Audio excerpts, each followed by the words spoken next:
Channel global science IQ। तो सबसे पहले हमारे सभी प्यारे प्यारे स्टूडेंट्स को हमारा प्यार भरा नमस्कार।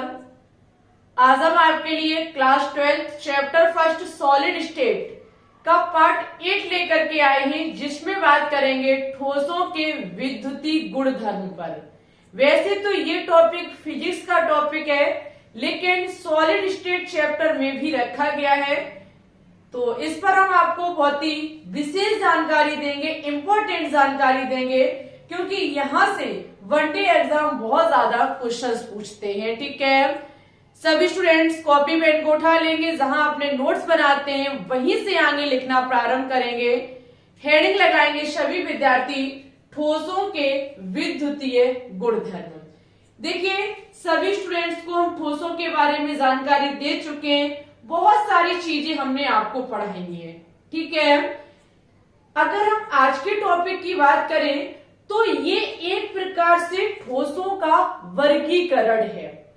जो आपका ये ठोसों का विद्युतीय गुणधर्म टॉपिक है, ये ठोसों का वर्गीकरण है चालकता के आधार पर। ठीक है, तो हेडिंग लगाएंगे ठोसों का वर्गीकरण चालकता के आधार पर। ठीक है, ठोसों का वर्गीकरण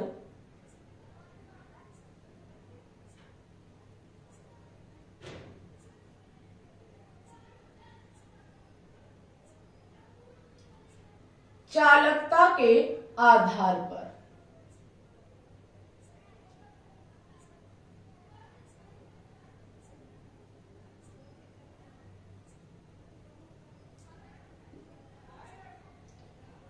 देखिए, वैसे टॉपिक का जो नाम है वो टॉपिक है हमारा ठोसों का विद्युतीय गुणधर्म, जिसका मतलब है ठोसों का वर्गीकरण किसके आधार पर? चालकता के आधार पर। ठीक है, अगर हम चालकता के आधार पर सॉलिड का क्लासिफिकेशन देखें तो इसको 3 भागों में बांटा गया है। कितने भागों में बांटा गया है? 3 भागों में बांटा गया है। पहला भाग होता है इसका चालक, जिसे कहा जाता है कंडक्टर। पहला कौन सा है? हमारा चालक। ठीक है, दूसरा है हमारा अचालक, जिसे कुचालक भी कहा जाता है। दूसरा इसका टाइप है अचालक, जिसे कुचालक या फिर रोधक भी कहा जाता है, यानी कि इंसुलेटर इंग्लिश में कहा जाता है। क्या होता है? रोधक। ठीक है, एक एक पॉइंट बहुत ज्यादा कीमती तरीके से आप लीजिएगा। और नेक्स्ट है हमारा अर्धचालक, जिसे सेमीकंडक्टर कहा जाता है। तीसरा है अर्धचालक, जिसे सेमीकंडक्टर कहा जाता है। देखिए, ठोसों को चालकता के आधार पर 3 भागों में बांटा जाता है: चालक, अचालक और अर्धचालक। ठीक है, कंडक्टर, इंसुलेटर और सेमीकंडक्टर। अच्छा, ये तीनों होते क्या हैं? सबसे पहले अगर हम चालक की बात करें तो सभी को पता है जिसमें विद्युत धारा प्रभावित की जा सकती है वो होता है चालक। जिसमें विद्युत धारा प्रभावित नहीं की जा सकती है वो होता है अचालक, कुचालक या फिर हम रोधक को बोले। अब बात है कि अर्धचालक क्या है। सबसे मेन आज की जो हमारी क्लास रहने वाली है वो अर्धचालक पर ही रहने वाली है।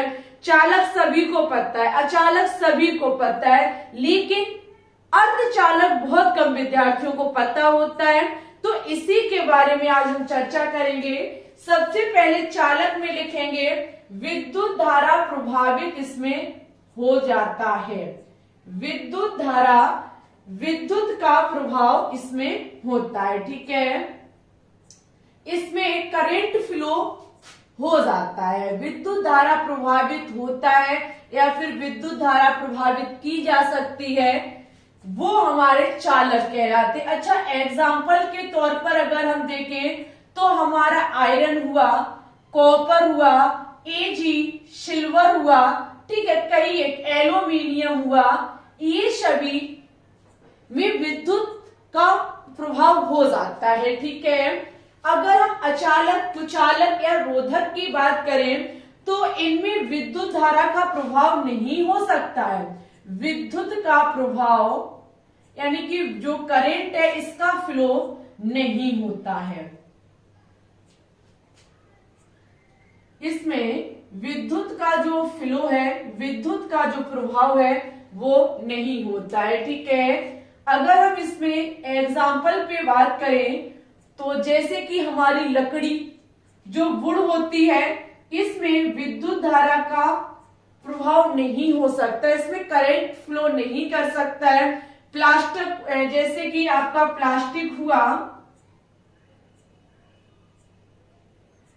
प्लास्टिक में भी विद्युत धारा का प्रभाव नहीं हो सकता। ऐसी कई एक चीजें हैं। ठीक है, अच्छा, मेन जो आज का हमारा टॉपिक है वो है अर्धचालक।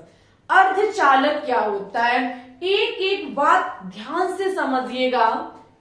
वे पदार्थ जो 0 केल्विन, जो कि हमारा परम शून्य ताप होता है, क्या होता है, परम शून्य ताप होता है, 0 केल्विन पर विद्युत धारा का प्रभाव नहीं करते हैं। लेकिन अगर इनको गर्म करें या फिर इसमें अशुद्धियों को मिला दे तो ये विद्युत धारा का प्रभाव कर देते हैं। इसी को कहा जाता है सेमी कंडक्टर यानी कि अर्धचालक। समझो मेरी बात को, जो 0 केल्विन बोले तो परम शून्य ताप, ये हमारा क्या होता है, परम शून्य ताप। इसमें विद्युत धारा का प्रभाव नहीं करते हैं, इसमें विद्युत प्रभाव नहीं होता है।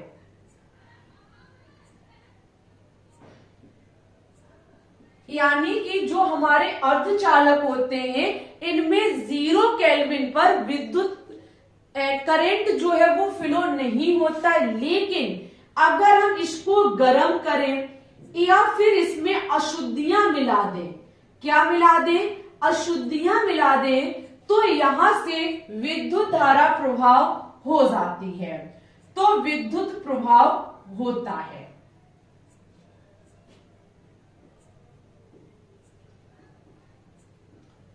अच्छा पॉइंट है भाई साहब।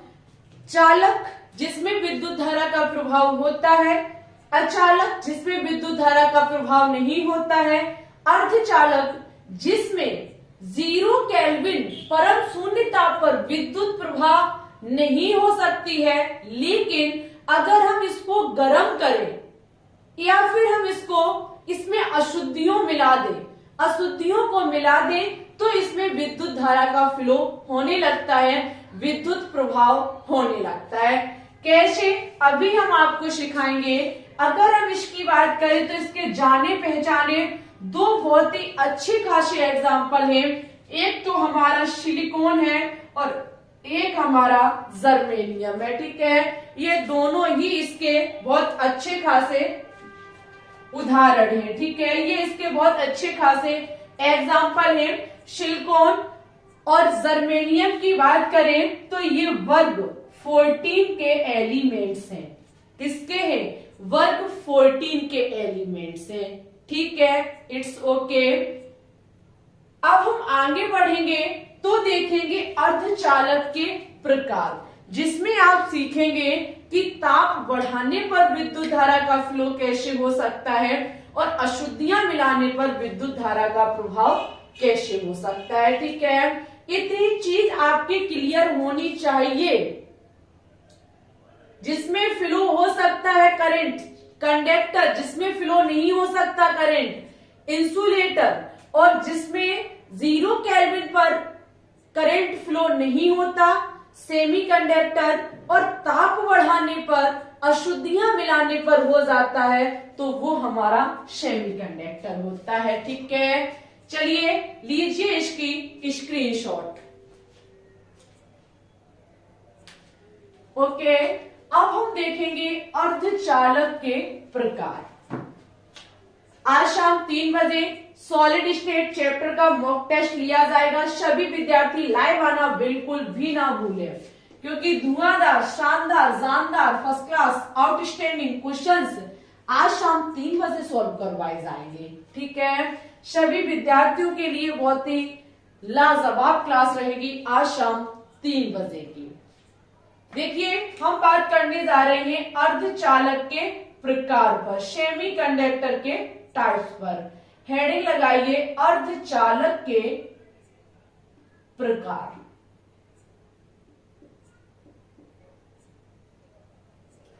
टाइप्स ऑफ सेमी कंडक्टर, जिसमें हमारा पहला टाइप होता है जो कि है हमारा नेच, जिसे आंतरिक अर्धचालक भी कहा जाता है, जिसका दूसरा नाम है आंतरिक अर्धचालक।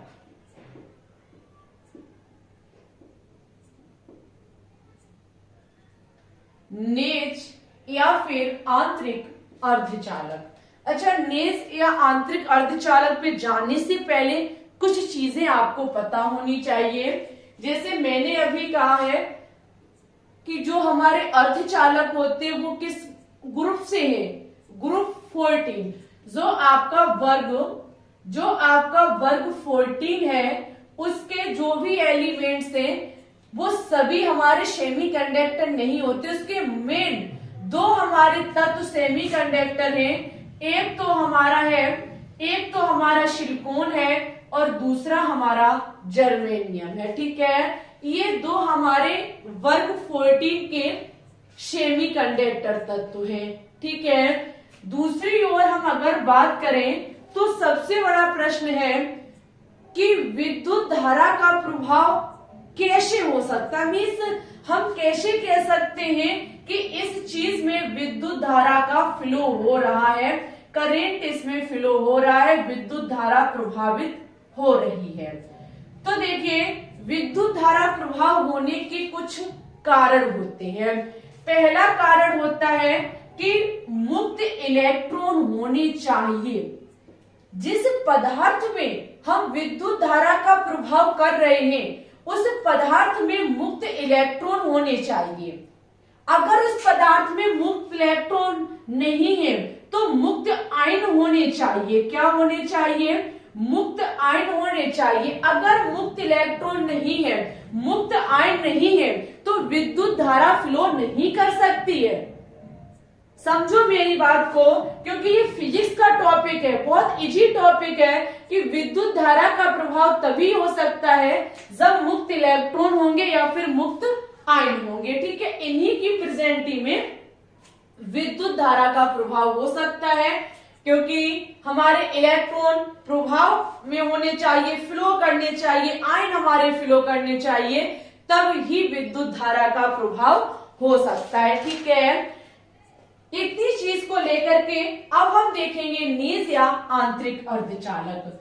सभी विद्यार्थियों को पता है कि वर्ग 14 जो कि हमारे कार्बन परिवार का सदस्य है, कार्बन परिवार के सदस्य जो कि वर्ग 14 में रखे गए हैं, और कार्बन के बारे में सभी को पता है कि कार्बन 4 बंध बनाता है। कितने बंध बनाता है? कार्बन 4 बंध बनाता है। तो कार्बन के ही मेंबर सिलिकॉन और जर्मेनियम है, तो ये भी कितने बॉन्ड बनाएंगे? 4 बॉन्ड बनाएंगे। तो यहां पर देखो, हम देखेंगे, माना कि आपका सिलिकॉन है, क्या है? सिलिकॉन, ये अपने दूसरे साथी सिलिकॉन के साथ 4 बॉन्ड बनाएगा। कितने बॉन्ड बनाएगा? अपने हर दूसरे साथी के साथ एक सिलिकॉन 4 बॉन्ड बनाएगा, क्योंकि भाई सिलिकॉन जो होता है वो 4 बॉन्ड बनाता है, एक कार्बन परिवार का सदस्य है। ठीक है, इस प्रकार से ये आपस में बॉन्ड बनाए हुए हैं। ये इससे कनेक्ट है। ठीक है, थोड़ा दूर लिखा हुआ है, लेकिन ध्यान रखेंगे सभी विद्यार्थी। एक तो ये डीजे बहुत परेशान कर देते हैं हमें। आपको पता है कि इस प्रकार से हमारे जो वर्ग 14 का सिलिकॉन या फिर हम जर्मेनियम ले सकते थे, यहाँ पर वाहितम कोष में 4 इलेक्ट्रॉन होते हैं। ये आपस में सभी भाई चारों बॉन्ड के साथ आपस में बंधे होंगे। ठीक है, अगर हम अभी इसमें देखें कि क्या इसमें विद्युत धारा का प्रभाव हो सकता है, जिस टाइम हमारे पास 0 केल्विन ताप है। परम शून्य ताप में अगर हम इधर देखें तो ये बताइए हमारे प्यारे स्टूडेंट्स, इसमें इस सिलिकॉन का जो ये स्ट्रक्चर बना हुआ है, इसके पास क्या मुक्त इलेक्ट्रॉन है? नहीं ना। आपको पता होना चाहिए जो चालक एल्यूमिनियम हुआ, कॉपर हुआ, इन सभी के पास मुक्त इलेक्ट्रॉन होते हैं। अर्धचालक वो सॉरी अचालक लकड़ी, प्लास्टिक, इनके पास मुक्त इलेक्ट्रॉन नहीं होते हैं। जबकि अगर हम इस टाइम सिलिकॉन को देखें तो ये आपस में 4 बॉन्ड बनाए हुए हैं। सभी सिलिकॉन आपस में चारों बॉन्ड के साथ आपस में व्यवस्थित हैं। इसके पास कोई भी मुक्त इलेक्ट्रॉन या फिर मुक्त आयन नहीं है। अगर इसके पास मुक्त इलेक्ट्रॉन, मुक्त आयन नहीं है तो हम परम शून्य ताप पर देखेंगे, इसमें विद्युत धारा का प्रभाव नहीं हो सकता है। लेकिन अगर हम क्या काम करें, जब इसमें कह सकते हैं अगर इसमें मुक्त इलेक्ट्रॉन नहीं है, धारा का प्रभाव नहीं हो सकता है, तो ये इस टाइम किसके रूप में होगा? अचालक के रूप में होगा। किसके रूप में होगा? एक प्रकार से अचालक के रूप में होगा। ठीक है, अब हम क्या काम करें, अगर इसको टेम्परेचर दे दें, अगर हम इसको तापमान दे दें तो यहाँ पर एक नया काम होगा। जैसे ही हम इसको तापमान देंगे तो इनके बीच का ये सहसंयोजी बॉन्ड जो है वो ब्रेक हो जाएगा। समझना मेरी बात को। परम शून्य ताप पर धारा यानी कि प्रभाव नहीं हो सकता है। विद्युत धारा लिखेंगे यहाँ। परम शून्य ताप पर धारा प्रभाव नहीं हो सकता है। धारा प्रभाव नहीं हो सकता है। अगर हम आगे इसमें देखें, यहाँ पर अगर हम तापमान दे दें, क्या दे दें? टेम्परेचर दे दें। अगर हम इसको तापमान दे दें तो यहाँ पर इनका सहसंयोजी बंध टूट जाएगा। जो एक सिलिकॉन दूसरे सिलिकॉन के साथ सहसंयोजी बंध बनाए हुए हैं, ये ब्रेक हो जाएगा। जैसे ही सहसंयोजी बंध ब्रेक होगा, इसका इलेक्ट्रॉन इसके पास, इसका इलेक्ट्रॉन इसके पास, हमको फ्री रेडिकल इलेक्ट्रॉन मिल जाएंगे। Silicon free radical, silicon free radical. जब सभी के पास एक कुछ जो आपके बंध होंगे वो टेम्परेचर से टूट जाएंगे, तापमान देने पर टूट जाएंगे, और भाई साहब इनके पास मुक्त इलेक्ट्रॉन हो जाएंगे। जब इसके पास मुक्त इलेक्ट्रॉन हो जाएंगे, तो फिर यहाँ पर विद्युत धारा का प्रभाव हो जाएगा। ठीक है, विद्युत धारा का फ्लो होने लगेगा, विद्युत धारा प्रभावित होने लगेगी। अच्छा, विद्युत धारा का प्रभाव कब हुआ? जब यहाँ पर हमने तापमान दिया। अगर हम टेम्परेचर नहीं देते तो विद्युत धारा का प्रभाव नहीं हो सकता था। ध्यान रखिएगा कि यह विद्युत धारा का प्रभाव कैसे हुआ। पहले हमारा सिलिकॉन था, सहसंयोजी बंध के द्वारा हर एक सिलिकॉन आपस में जुड़ा हुआ था। 0 केल्विन परम शून्य ताप पर हमने देखा तो यहाँ विद्युत धारा का प्रभाव नहीं हो सकता था। क्यों? क्योंकि ना तो यहाँ मुक्त इलेक्ट्रॉन थे, ना ही यहाँ मुक्त आयन थे। लेकिन जैसे ही हमने यहाँ पर तापमान दिया तो इनके बीच का सहसंयोजी बंध टूट जाएगा, और सहसंयोजी बंध जब टूट जाएगा तो हर एक सिलिकॉन के पास मुक्त इलेक्ट्रॉन होंगे जो इधर उधर भ्रमण करेंगे। जब मुक्त इलेक्ट्रॉन घूमेंगे तो इसमें विद्युत धारा का फ्लो हो जाएगा। ठीक है, ये होता है हमारा नेज या आंतरिक अर्धचालक, जो कि तापमान देने पर सहसंयोजी बंध के टूटने पर ये हमारा अर्धचालक हो जाता है। ठीक है, आपसे हमने कहा था कि अर्धचालक या तो तापमान बढ़ाने पर या अशुद्धियां मिलाने पर होता है। तो तापमान बढ़ाया, हमने देखा कि ये होता है हमारा तापमान बढ़ाने से अर्धचालक का थ्रेड, जिसे नेज या आंतरिक अर्धचालक कहा जाता है। ठीक है, फटाफट इसकी स्क्रीनशॉट लीजिए। उसके बाद हम आपको सिखाएंगे कि अशुद्धियों के मिलाने पर अर्धचालक में विद्युत धारा का प्रभाव कैसे हो सकता है। ठीक है,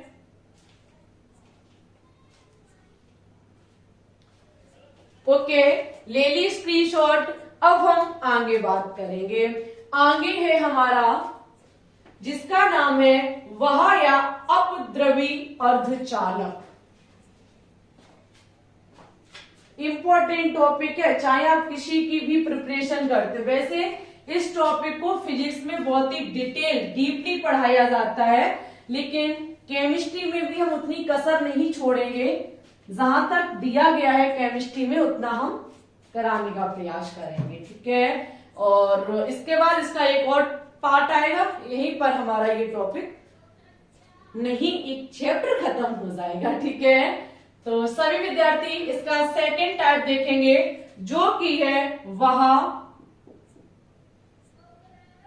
या फिर जिसको अपद्रवी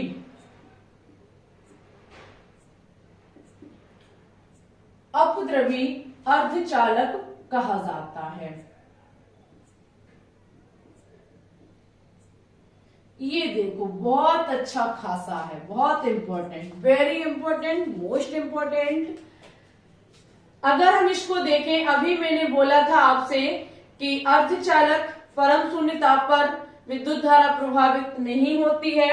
हाँ, अगर हम इसमें कोई अशुद्धियां मिला दें, तापमान दें इसको, तो फिर यहां से विद्युत धारा का फ्लो होने लगता है। अगर हम इसमें एक चीज देखेंगे हमारे प्रिय स्टूडेंट्स, सभी को पता है कि सिलिकॉन और जर्मेनियम हमारे एक बहुत ही अच्छे अर्धचालक होते हैं। ठीक है, अगर हम इसको देखें अपद्रवी अर्धचालक को, तो ये हमारा डाटा दो तरीके से तैयार करता है। यहां पर ये कितने तरीके से होगा? दो तरीके से होगा। मेरी बात को समझना, आपको पता है कि जो आपका अर्धचालक सिलिकॉन और जर्मेनियम है, ये वर्ग 14वें के तत्व हैं, ग्रुप 14 के एलिमेंट्स हैं। अगर हम क्या काम करें, इस वर्ग 14 में वर्ग 13 का किसी भी तत्व मिला दे जो अशुद्धि के रूप में काम करे, या फिर इस वर्ग 14 में इसके पास वाले 15वें ग्रुप का कोई तत्व मिला दे जो अशुद्धि कहलाएगी, तो यहां पर क्या विद्युत धारा का फ्लो हो सकता है। सिलिकॉन जैसे अभी हमने आपको दिखाया था, 4 बॉन्ड बनाता है, आपस में हर एक भाई बॉन्ड बना के तैयार हो जाएंगे। ठीक है, तापमान के हिसाब से हमने सीख लिया है। लेकिन अगर हम क्या काम करें, इसमें अशुद्धि मिलाएं, अशुद्धि किसकी होगी? तो 14वें ग्रुप में जो ये तत्व हैं, इनमें वर्ग या तो 13 का हम कोई तत्व डाल दें, या फिर वर्ग 15 का कोई तत्व डालें। यहां पे सभी विद्यार्थी देखेंगे, अगर हम वर्ग 13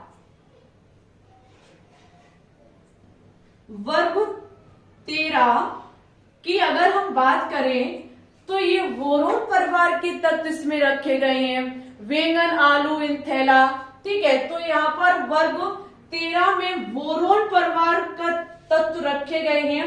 माना कि हम वर्ग 13 का पहला ही सदस्य बोरोन ले लेते हैं। ठीक है, और इसको किसमें मिलाया जाएगा? वर्ग 14वें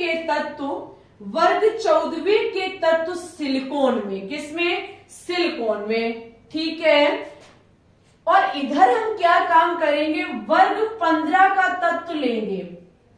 किसका लेंगे? वर्ग 15 का तत्व लेंगे, जो कि हमारे नाइट्रोजन परिवार के तत्व हैं, नाइट्रोजन, फास्फोरस। तो हम क्या काम करेंगे? माना कि हम इसमें फास्फोरस ले लेंगे और हम किसमें मिलाएंगे? वर्ग 14वें के तत्व सिलिकॉन में मिलाएंगे। समझना मेरी बात को। हम अशुद्धियों के टाइप्स में देखते हैं। यहाँ पर हम क्या काम करेंगे, वर्ग 13 को वर्ग 14वें के जो सिलिकॉन हमारा अर्धचालक है इसमें मिलाएंगे, और वर्ग 14 का ही सिलिकॉन जो हमारा अर्धचालक है इसमें वर्ग 15 का फास्फोरस मिलाएंगे। एक प्रकार से अशुद्धि ही तो है, क्योंकि अर्धचालक तो सिलिकॉन और जर्मेनियम होते हैं, ये तो नहीं होते हैं। हम इनको मिलाएंगे, अशुद्धि के रूप में काम करेंगे। हम देखेंगे क्या विद्युत धारा का प्रभाव हो सकता है। देखिएगा सभी विद्यार्थी, गौर से अपना अपना पूरा फोकस यही लगा देंगे। ये सिलिकॉन अपने हर एक भाई के साथ 4 बॉन्ड बना करके बैठा हुआ है। ये रहा हमारा सिलिकॉन अपने हर एक भाई के साथ 4 बॉन्ड बना करके बैठा हुआ है।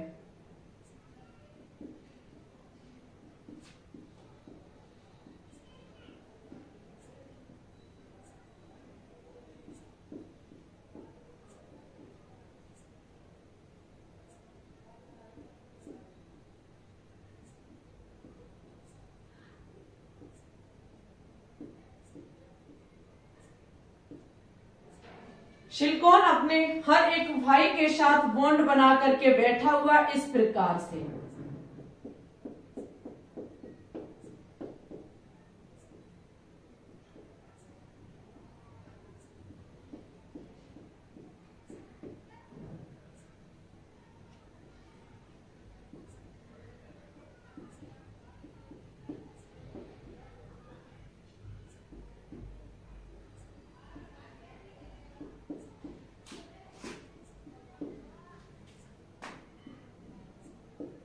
देखिए, आपने देखी एक चीज, सिलिकॉन अपने हर एक भाई के साथ चारों वैलेंसी को बना करके रखे हुए हैं। ठीक है, हम क्या काम करेंगे, इसमें अशुद्धि मिलाएंगे। इसमें जो अशुद्धि मिलाएंगे वो वर्ग 13 का सदस्य बोरोन मिलाएंगे। अच्छा, एक पॉइंट और यहाँ नोट डाउन कर लीजिएगा कि जब हम अशुद्धि मिलाते हैं, अशुद्धि मिलाने की जो प्रक्रिया है वो आपकी डोपिंग कहलाती है। क्या कहलाती है?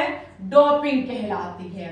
अशुद्धि मिलाने की प्रक्रिया डोपिंग कहलाती है। ठीक है, जब हम इसमें अशुद्धि मिलाएंगे, माना कि हमने इसमें अशुद्धि मिलाई, एक सिलिकॉन को हटा करके अशुद्धि के रूप में यहाँ बोरोन को मिलाया। जब हमने बोरोन को मिलाया तो ध्यान करिए सभी स्टूडेंट्स, बोरोन का जो इलेक्ट्रॉनिक विन्यास होता है वो 2,3 होता है। इसके बाह्यतम कोश में 3 इलेक्ट्रॉन होते हैं, तो ये 3 ही बंध बनाएगा। ये वाला बंध इसका नहीं होगा। इसके पास हम कह सकते हैं इस प्रकार से एक खाली जगह होगी। इस बोरोन के पास एक खाली जगह होगी, क्योंकि बोरोन 3 ही बंध बनाता है। एक आपका त्रिसह संयोजी बोरोन तत्व होता है। कैसा होता है? त्रिसह संयोजी तत्व होता है, 3 बंध बनाता है, ये सभी को पता होगा। जब ये 3 बंध बनाता है, एक बॉन्ड इसका खाली नहीं है, होता ही नहीं है इसके पास, तो इस वाला जो इसका ये खाली जगह है, इसको देख करके अलग जो अदर आपके सिलिकॉन है, इनके इलेक्ट्रॉन का मन ललचाएगा कि हम इसके पास आए। जब ये ऐसा करेंगे तो अगर इस सिलिकॉन का इलेक्ट्रॉन इस खाली वाले के पास आता है तो इस सिलिकॉन की जगह खाली हो गई। इस सिलिकॉन की जगह खाली हो गई तो ये वाला इलेक्ट्रॉन इसके पास आएगा, तो फिर यहाँ खाली जगह हो गई। एक बोरोन के मिलाने से यहाँ भ्रमण शुरू हो जाएगा चीजों का, इलेक्ट्रॉनों का, इधर जाना उधर जाना, इधर खाली जगह तो फिर वहां शिफ्ट हो जाना, क्योंकि एक बोरोन का खाली होता है, 3 ही ये बंध बनाता है, जिसके चलते ये लगातार इलेक्ट्रॉन इधर से उधर जाना स्टार्ट कर देंगे। अच्छा, इलेक्ट्रॉन उसके पास जाते हैं जिसके पास प्लस होता है। समझो मेरी बात को। तो यहां पर जब इलेक्ट्रॉन यहां आएगा तो इसका पास प्लस होगा तभी तो आएगा। हम कह सकते हैं यहाँ मुक्त आयन भ्रमण कर रहे हैं। अशुद्धियां मिलाने पर यहाँ पर मुक्त आयन उत्पन्न हो जाते हैं और यहाँ पर प्लस प्रकार का, क्योंकि प्लस की तरफ इलेक्ट्रॉन भागेंगे जिसके चलते ये हमारा पी प्रकार का अर्धचालक होगा। किस प्रकार का होगा?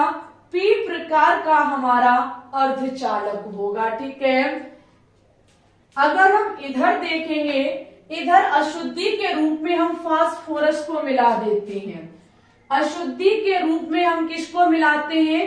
फास्फोरस को मिलाते हैं। सभी को पता है कि फास्फोरस के वाह्यतम कोश में 5 इलेक्ट्रॉन होते हैं। एक बॉन्ड ये बना, एक ये बना, एक ये और एक ये, एक इसके पास ये रहा इलेक्ट्रॉन।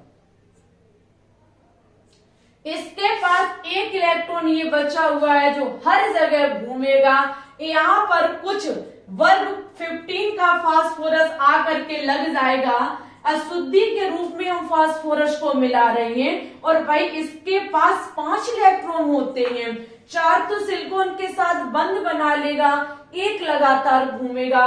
मुक्त इलेक्ट्रॉन यहाँ भ्रमण कर रहा है जिसके चलते ये एन प्रकार का अर्धचालक होगा। कैसे प्रकार का? एन प्रकार का हमारा अर्धचालक होगा। ठीक है। ये होता है अशुद्धि मिलाने पर पी प्रकार का अर्धचालक और एन प्रकार का अर्धचालक। अशुद्धि मिलाने को डोपिंग कहा जाता है। ठीक है। फटाफट इसकी स्क्रीनशॉट ले लीजिए। एक छोटा सा टॉपिक और इसमें रह गया है जो कि है हमारा वेल्ड सिद्धांत। देखो, आपने चालक, अचालक, अर्धचालक पढ़ लिया है अशुद्धि के आधार पर और हमने आपको तापमान के आधार पर, दोनों के आधार पर अर्धचालक बता दिया है। किसी भी प्रकार की कोई समस्या है तो आप कमेंट बॉक्स में लिख सकते हैं। वेल्ड सिद्धांत 5 मिनट का टॉपिक है। वेल्ड सिद्धांत जो है वो किसी भी पदार्थ में 2 प्रकार के हमारे वेंड पाए जाते हैं। 2 प्रकार के वेंड होते हैं। पहला होता है चालक वेंड। कौन सा वेंड होता है? पहला होता है चालक वेंड और दूसरा होता है हमारा सहसंयोजकता वेंड। क्या होता है? सहसंयोजकता वेंड। चालक वेंड, सहसंयोजकता वेंड। अगर हम सहसंयोजकता वेंड की बात करें तो इसमें होते हैं मुक्त इलेक्ट्रॉन। क्या होते हैं? इसमें होते हैं मुक्त इलेक्ट्रॉन, जबकि चालक वेंड में कुछ भी नहीं होता है। किसी भी पदार्थ में 2 प्रकार के वेंड पाए जाते हैं, चालक वेंड और सहसंयोजकता वेंड। सहसंयोजकता वेंड में मुक्त इलेक्ट्रॉन होते हैं, चालक वेंड में आपके मुक्त इलेक्ट्रॉन नहीं होते हैं। ठीक है। यहां पर होता क्या है, अगर यहां से हमारे सहसंयोजकता वेंड से मुक्त इलेक्ट्रॉन अगर चालक वेंड में पहुंच जाए तो यहां से विद्युत धारा का जो प्रभाव है वो होना स्टार्ट हो जाएगा। ठीक है। समझेंगे मेरी बात को। यहाँ पर अगर हमारे सहसंयोजकता वेंड में जो उपस्थित मुक्त इलेक्ट्रॉन है अगर ये चालक वेंड में पहुंच जाए तो विद्युत धारा प्रभावित होने लगती है। तो इसी प्रकार से जो आपका चालक होता है, जो आपका कंडक्टर होता है, चालक में ये जो वेंड होते हैं, चालक में जो आपका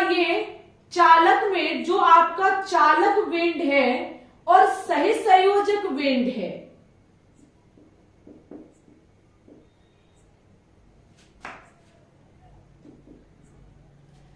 सहसंयोजक वेंड और आपका चालक वेंड ये आपस में जुड़े होते हैं।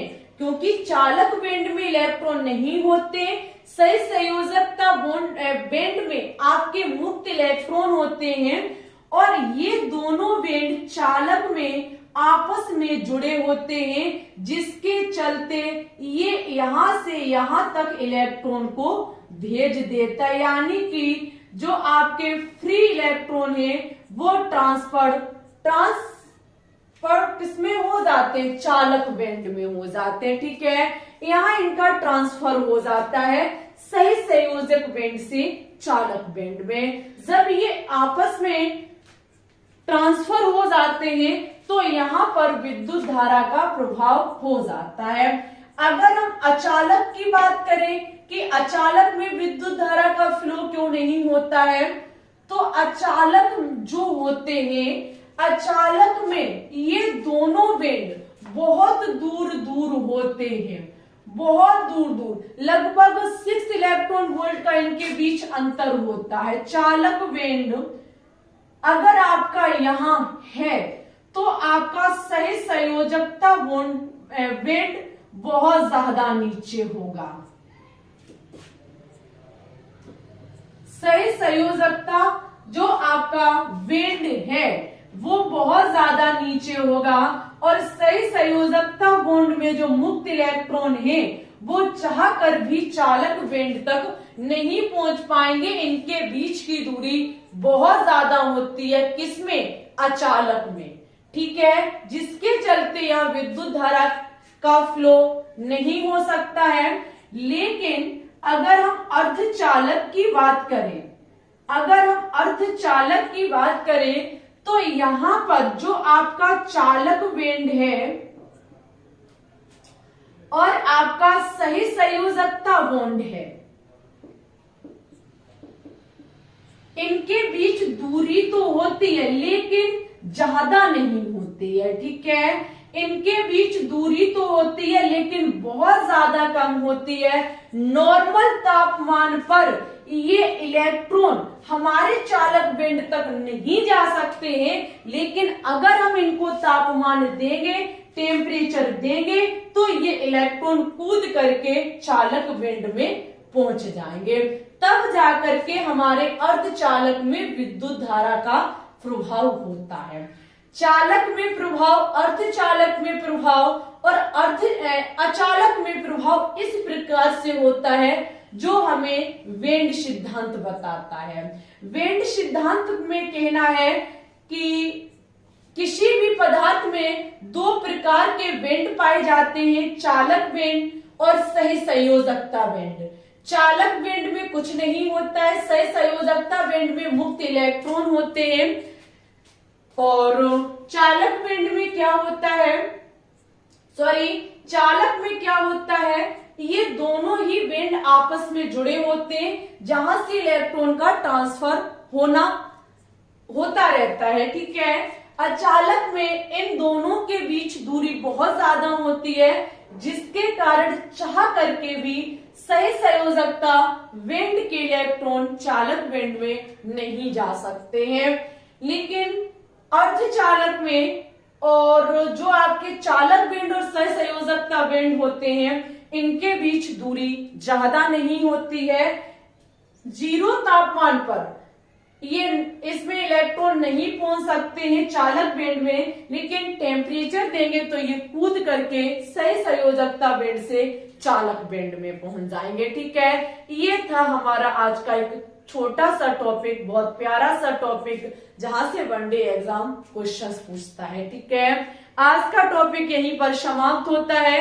नेक्स्ट क्लास में आपको इसका लास्ट टॉपिक कराया जाएगा इस चैप्टर का, यहीं पर हमारा ये चैप्टर खत्म हो जाएगा। ठीक है, लेकिन उससे पहले सभी विद्यार्थियों से रिक्वेस्ट है, आज शाम 3 बजे की लाइव स्ट्रीम में सॉलिड स्टेट चैप्टर का मॉक टेस्ट जरूर दें आकर के। ठीक है, मॉक टेस्ट से ही पता चलता है कि आपने कितना पढ़ा, कितना सीखा, कितना नहीं सीखा। ठीक है, इसी के साथ आज की वीडियो अगर आपको अच्छी लगी हो तो प्लीज इसे लाइक कर दें, शेयर ना किया हो दोस्तों के साथ तो शेयर कर दें। चैनल पे अगर आप न्यू हैं तो चैनल को भी सब्सक्राइब कर लें। ठीक है, टेलीग्राम चैनल जरूर से ज्वाइन कर लें, ग्लोबल साइंस IQ सर्च करना आपको मिल जाएगा। ठीक है, आज के इस टॉपिक से कोई भी परेशानी, जहां चीजें समझ में ना आई हो, आप दिल खोल के कमेंट कर सकते हैं, चीजें दोबारा से क्लियर की जाएंगी। ठीक है, वैसे टॉपिक बहुत ज्यादा सरल था, हमारे हिसाब से सभी को समझ में आ चुका होगा। ठीक है, फिर भी समस्या तो आप अपना पॉइंट रख सकते हैं कमेंट बॉक्स में, समस्या का समाधान किया जाएगा। ठीक है, तो टेक केयर, ख्याल रखिएगा सही विद्यार्थी। इतना ही रखेंगे, मिलते हैं शाम 3 बजे की लाइव स्ट्रीम में। तब तक के लिए सभी विद्यार्थियों को ऑल द बेस्ट।